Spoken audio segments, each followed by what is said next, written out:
Hello, welcome back. My name is Dr. George Mochocki. You're taking me an online class or a face-to-face class, and this is part of a summarization of some of our discussion board or some of our face-to-face interaction within the classroom. Make sure you open up my concept maps that are provided to you in a PDF file.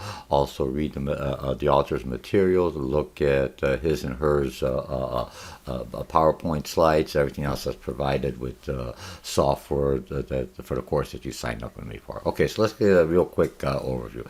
Today we're going to remember, this class is on retail merchandising, to understand the perspective from a retail merchandising. Some of you in my class are fashion designers, fashion manager. You're going to design your own clothing line. Some of you are going to open up your own boutique. Some of you are going to be buyers or sellers for an organization. Some of you want to look for your first job. Your first job may be helping design the store layout. Your first job may be helping window dressing. That's all part of retail merchandising in the marketing aspect, utilizing your creativity, your artistic abilities to bring customers in, make them feel welcome. Just like you would bring someone, look at when we're going to be talking about the design of the store and a virtual.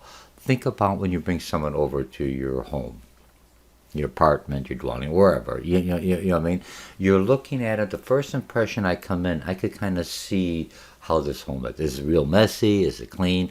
I walk into the home, is it laid out? I walk into some homes, it's so organized, so neat. I think I'm in a museum. I don't want to touch nothing.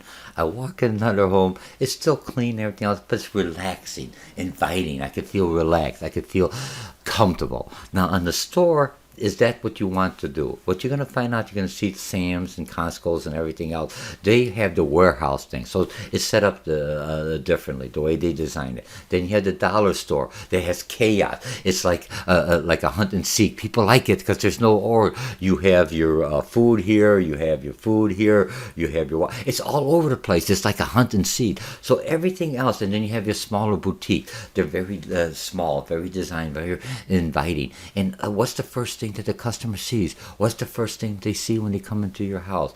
Before they even come in, they look at the exterior, they look at your landscaping, they look at your the environment outside. Does it look like a brick and mortar? Does it look really basic? Or does it have some flair to it? Or is it in a basic area? Everything, but all of a sudden yours has the flowers, yours has something to... Remember, the whole thing about the design and everything else is to make the customer want to come back. Make him or her feel comfortable.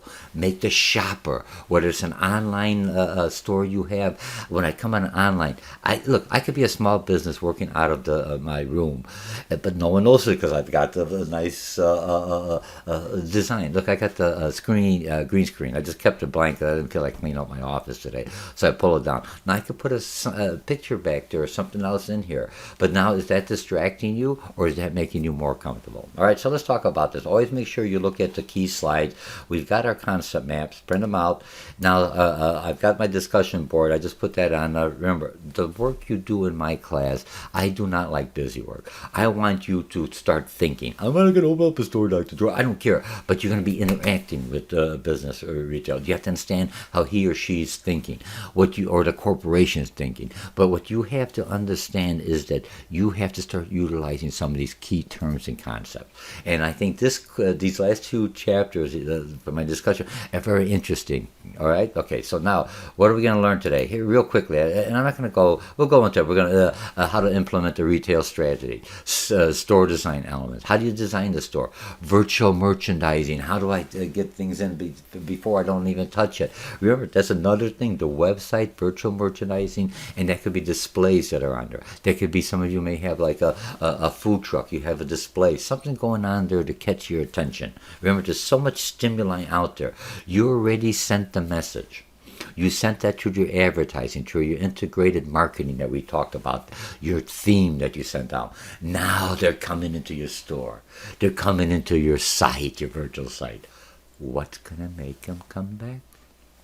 Look at it as a first date. They come visit me. Do they come back? Some come and some never come back. When we talk about the Groupon, they come only for the sale, but they never come back. I want that repeat because I kind of like this store. It's closed. Price is a little bit higher, but it's small business. I'm helping out the small business. I'm helping out my own community. That's how I give back into the community. Okay?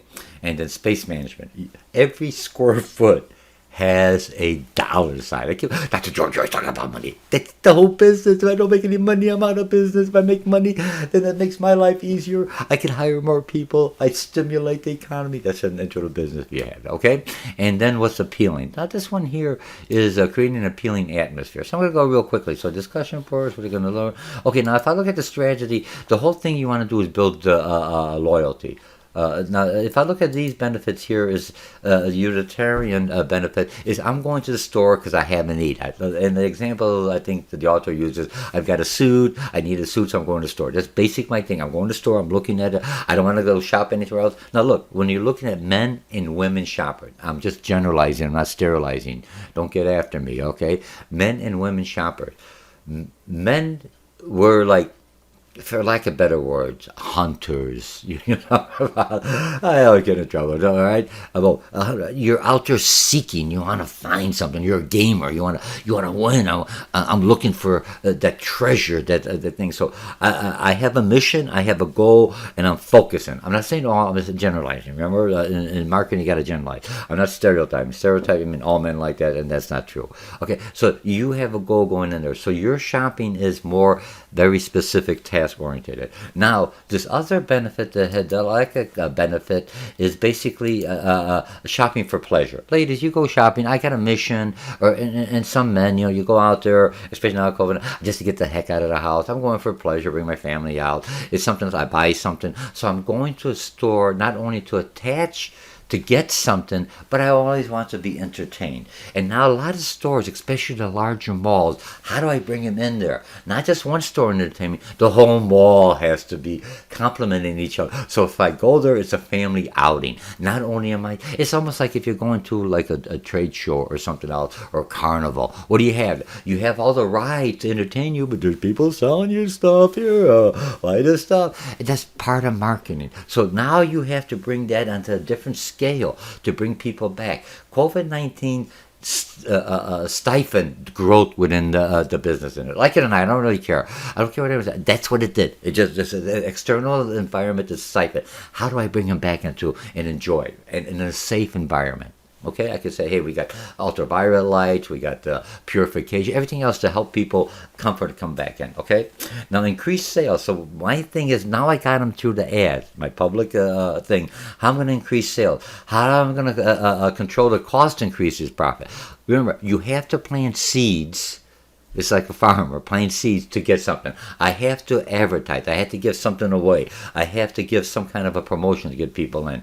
And to meet legal considerations is when you look at individuals with disabilities. For lack of better words, I got to make reasonable accommodation. You don't have to have an elevator bring them up as long as you have a ramp. Everything is reasonable. As a small business, what's reasonable for me is a lot different than a Target or a large or Nemus Market's a larger chain that has some more money, okay? And then you look at the design trade-off. Okay, now some of the design elements, you got to look at the design. Now all this is really interesting. Now you're beginning to see, I wonder what. Is there grid design? There's a racetrack design. And all this stuff, I'm not going to go into it, look it up on here. And then signage and graphics, call signage, category signage, so I could find something. If you look, there's certain sign, here it is. Now some of the signs, the larger stores got the signs by the aisle. Now some stores will have a map. Now some stores have an app.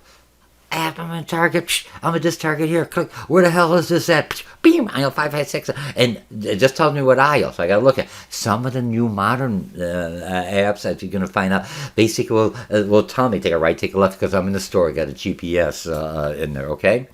Okay, so you have the digital signage digital signage, it costs me electricity. Fine, but you have the sign with a sensor mode, so it doesn't turn on. You look at some of these lights that come in and the sign is something like the Target, for lack of a better word. It's all dark. Man. But when I start walking, it lights up. So now my senses are, it was dark. oh, what's happening here? What's happening here?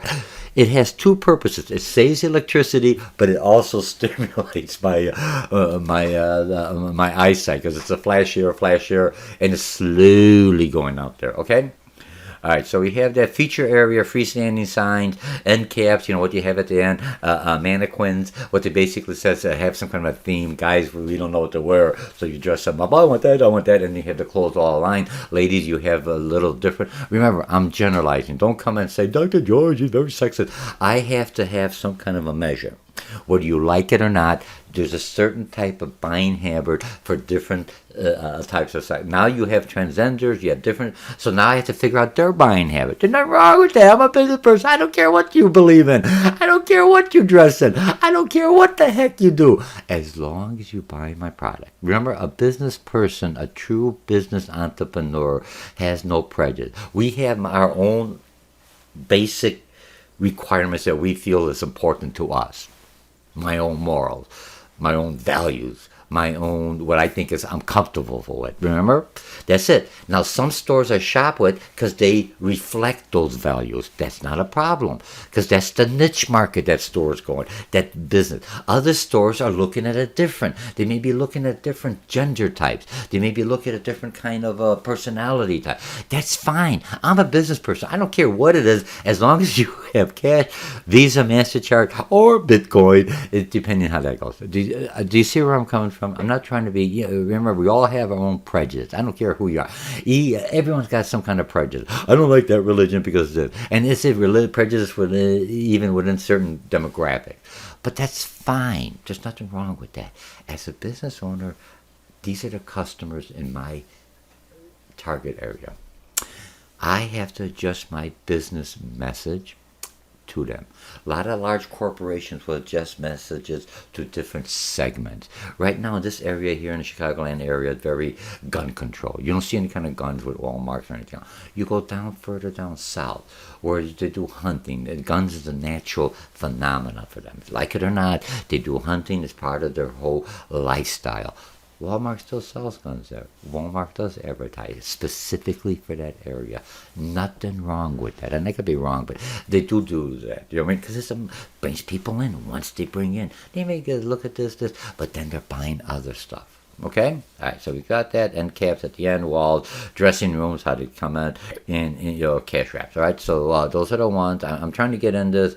I've got 8 more minutes. Now, when I look at virtual merchandising, presenting techniques, and you have to have an idea how I'm going to present this. You open up a boutique, you open up your own store. For those of you that are taking me for this class, and you have to do a discussion and do a strategic plan, a marketing plan for creating a brand new store. All right. So when you're doing that, how am I going to set it up? How am I going to? What's the size of my? Am I going to have any visual merchandising? I may not be able to touch anything else, but to show you here, because it's too big. Here's what's going to look like. Here's how it looks like in here. Or some of the new, this is freaky, but when you look at some of the online stuff, they could take a picture and they'll be able to, if you have the right camera, but able to size me up and then able to find clothes that'll fit me and show me how I will look on that virtually.